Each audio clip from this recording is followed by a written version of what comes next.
Hi there, my name's Gemma and I run a little company in Cardiff called Lark Design Make, and I'm here today because I'd like to show you how to make water bottle holders, or you could turn them into little wine carriers, anything that you like really.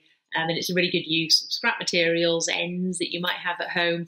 I'm using this colourful rope, which I've had for a long time, but also you could double up with twine, but also here, what we'll have a little try at today is making them with t-shirt yarn. So you can see it's a bit stretchy, so you do need to pull at it to get the right size, but a nice plaited design. It isn't super neat because it was kind of my prototype, but I'm hoping to make a nicer one now with you, and that's been made from an old stretchy t-shirt.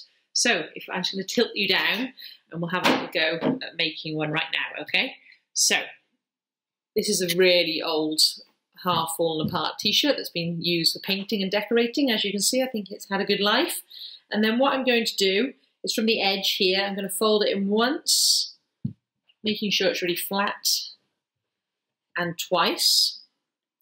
What I don't want to do is go all the way to the edge, okay? I need to leave a small space there at the end. So if you look at it front view, then you can see the t-shirt's folded over twice, and then this little bit of the seam has been left to do nothing. Now, if you like everything to be super accurate, you may want to take a pencil or a chalk marker and draw straight lines about 1.5 centimetres all the way along here.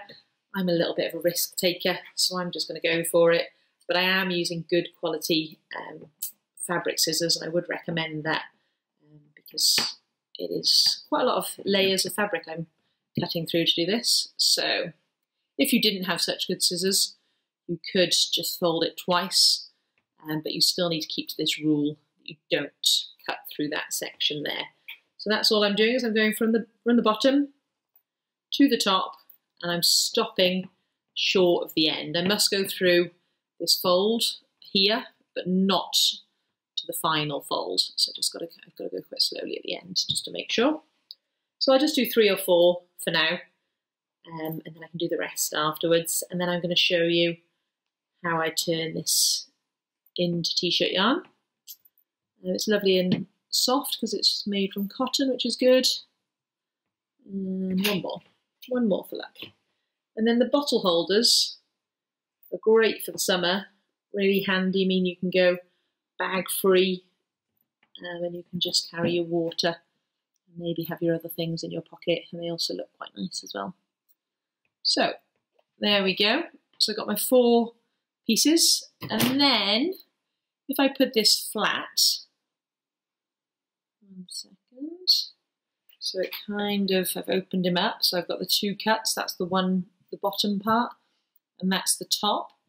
I now need to cut diagonal lines. So the first one I'm just cutting off because I need to have the beginning of my yarn. Okay, so that's gone. And now the next one, I'm cutting from the second one along down to the first one. This is the first row still. So a nice diagonal cut, cutting that out. Then the next one, the third to the second, joining them. And final one, 3 to 4. And then I'm just going to hold this together because I'm going to hopefully try and do a little bit more and then come back to you with the t-shirt. Oh, I've got a little bit random there. And there you go. So can you see? That's the end that I cut first. I can come back, you can see me again.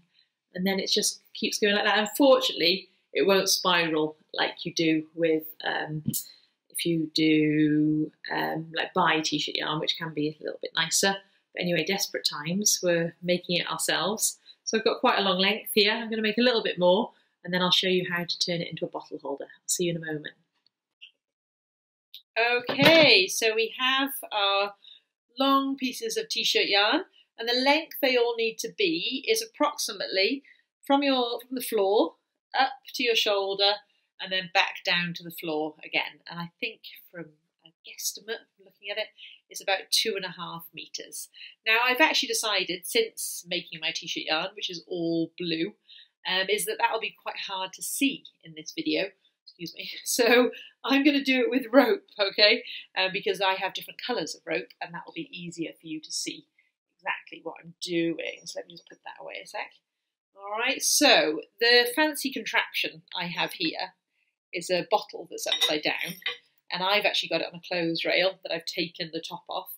You could have a broomstick that you planted in the ground in your garden with a bottle on top of it, or quite simply, you could just find something that the bottle that you have fits inside. This isn't a very good fit, but I could put a bit of fabric in there so that it was a little bit more secure, or I could go into my kitchen cupboards and probably find something that it fits a little better on. So have a little rummage, I'm sure you'll find something. And then each of your 2.5 metre lengths of rope or string or doubled up twine, remember single twine wouldn't be that good, it would need to be a double length, double thickness. And it's going to be laid over the top of your bottle, and you need to do north to south, west to east, and then the quarter lines like a cake in between us. I'll show you what that looks like now, just hold it gently. So it's like that. All right, so all the divisions there. So pop that on. Now obviously if you, like me, live alone, then that's quite hard to hold. So I'm just going to quickly, I'm going to, in a moment, I'm about to knot the bottom one, the one I put down first. So in my case, that was the mustard one. So I'm just going to quickly tape down the other 3 so that I don't have them all fall off whilst I'm doing that, because that can be quite frustrating. But if you've got someone else in the house with you, they can just pop their finger there whilst you do that knot. So this is a little trick to make sure you don't get all frustrated when they move and then the lengths are all different. So taking your first one that you did and then just doing simple knot over the top of them all, which basically means they're not going to go anywhere. So just doing that nice and tight. So again, I'll just show you. So all I did there is I taped those 3 down, and I taped those 3 just so that I could do that knot, which was the first one I put down over the middle there. And I feel now that they're nice and secure. So unfortunately that tape isn't really needed anymore.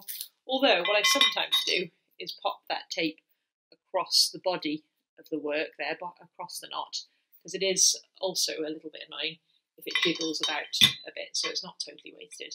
So I'll use that other bit of tape as well.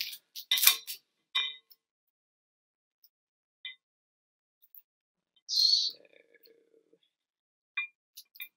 okay, I might also, because it's a little bit annoying, the noise, I'm going to pop a little bit of tape on the bottle itself so it's attached to my clothes rail for a change. Maybe that'll make a tiny bit of difference. Okay, so what we're doing. So what we're going to do is we're going to take 2 strands at a time, and then we're just going to do a simple knot, an overhand knot. So for that, you're just doing a loop, and then you're passing the 2 ends through. So if you do the t-shirt yarn, this would work exactly the same. Like I said, I just felt like it was a little bit easier to show you with the multicolours, because things can get lost when you do it on video. All right, so I'm just dropping that knot off right on the corner of my bottle, and then I'm going to carry on, and I'm going to do the next pair. Now this first knot you do is probably the most important. If you did it right down here somewhere, your bottle would fall straight out, and it wouldn't be a very fitting bottle holder. So do be careful and do take your time on this knot. Make sure that it's positioned well. So just another overhand knot. So you should be doing 4 each time. So each pair. Now with colours, you can be a little bit more precise than I am.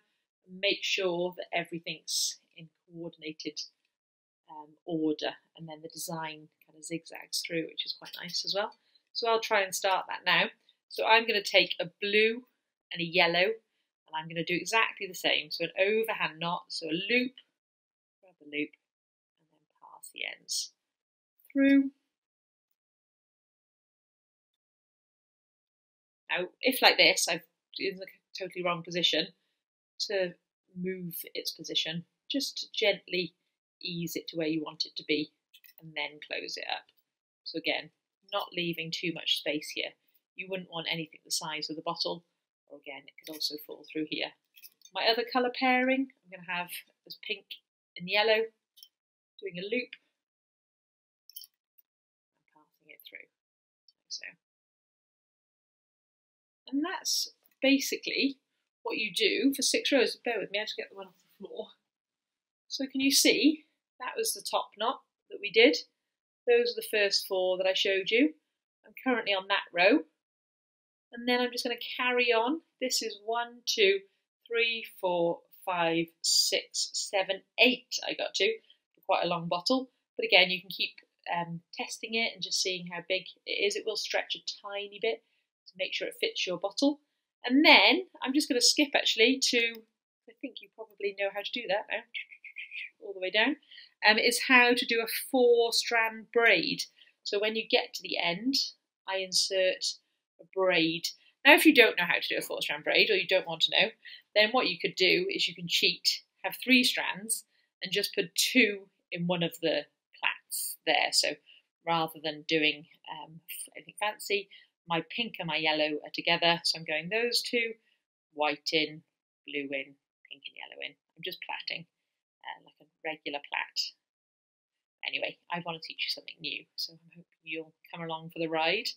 So a 4-strand plait, you've got your 4 strands, and then what you're doing is you're the first strand on the left-hand side is it's going over the next one, then it's going under the next one. Oh, sorry, hard to see it. Over, under, and then over. So now the yellow that was on the left is now on the right. And now the pink one, which was the second thread, is now the first on the left. So over, under, over. Okay, making the white one the first strand. So this one now is going over, under, over. See that? I'll try and do it a little bit faster, but we're doing it backwards. Over, under, over, over, under, over, over, under, over. Starting from the left, over to the right, over, under, over. You do that the whole way down, and on both sides. And then, when you've got it on both sides, you would just grab all 8 strands together. I'd probably try it on first, and if whilst of course you've done one and you're waiting to do the other one, again just use a little bit of sellotape to hold them in position so it doesn't unravel whilst you're doing the other strap. Take your 8 strands that are all nice and plaited, do an overhand knot to finish it off, pop all the threads through like so, and then you can snip it off wherever you think that it looks nice. Sometimes a little tail looks nice, sometimes a longer one, depending on what you want to do. You could add some beads or decoration to that. But yeah, a really handy product and hopefully quite a nice fun one to do, hopefully outdoors if the sun continues. Oh, I hope that was helpful, and yeah, love to see your makes. Okay, bye.